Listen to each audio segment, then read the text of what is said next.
Allah Subhanahu wa Ta'ala berfirman, perumpamaan mereka adalah seperti orang yang menyalakan api. Maka setelah api itu menerangi sekelilingnya, Allah hilangkan cahaya mereka dan membiarkan mereka dalam kegelapan, tidak dapat melihat. Mereka tuli, bisu dan buta, maka tidaklah mereka akan kembali. Surat Al-Baqarah ayat 17 dan 18. Sebab turunnya ayat ini adalah ketika Nabi SAW masuk Madinah, lalu ada beberapa orang yang masuk Islam, tapi belakangan mereka menjadi orang-orang munafik.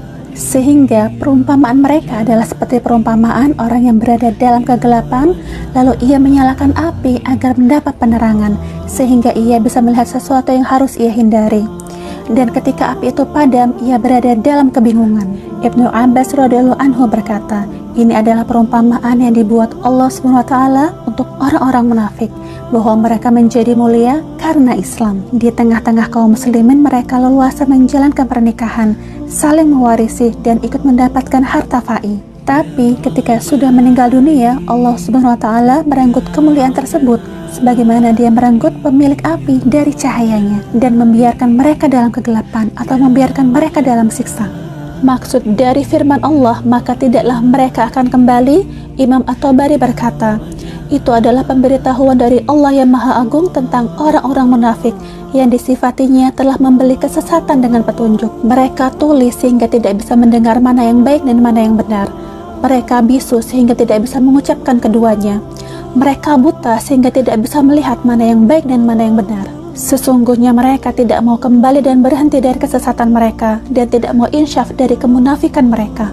Orang-orang yang beriman sudah putus asa untuk bisa berusaha membantu mereka supaya mau melihat petunjuk, atau bersedia mendengarkan orang-orang yang menyeru kepada kebenaran, atau mereka mau ingat lalu mereka bertaubat dari kesesatan mereka. Mujahid berkata, yang dimaksud dengan diterangi api ialah pilihan orang-orang munafik yang ingin bergabung dengan orang-orang beriman dan petunjuk.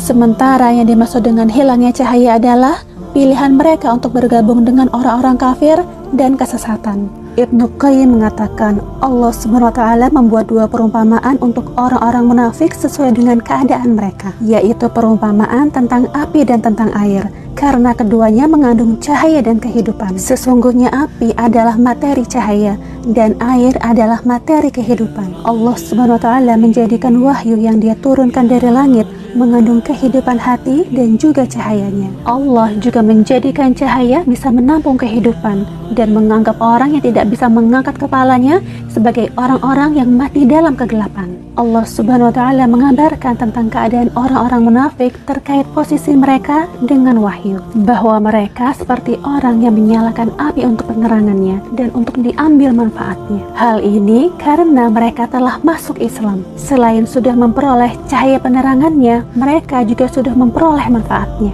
Mereka sudah percaya pada Islam dan hidup berbaur dengan kaum muslimin. Tapi dikarenakan cahaya Islam yang sudah menyala di hati mereka tidak mereka jaga, maka cahaya itu padam dan Allah menghilangkan cahaya mereka. Yang disebutkan dalam ayat ini bukan Allah menghilangkan api mereka, karena api selain mengandung cahaya juga bisa membakar. Tapi Allah menghilangkan cahaya yang ada di dalam api dan membiarkan unsur membakar yang ada di dalamnya untuk mereka. Lalu Dia membiarkan mereka dalam kegelapan tanpa bisa melihat. Inilah keadaan orang yang semula bisa melihat lalu menjadi buta, atau orang yang sudah tahu tapi kemudian ingkar, atau orang yang sudah masuk Islam tapi kemudian meninggalkannya dengan hatinya dan tidak mau kembali lagi kepadanya. Karena itulah Allah Subhanahu wa Ta'ala berfirman, maka tidaklah mereka akan kembali. See you in the next Makta Memahami Al-Quran dengan Tafsir.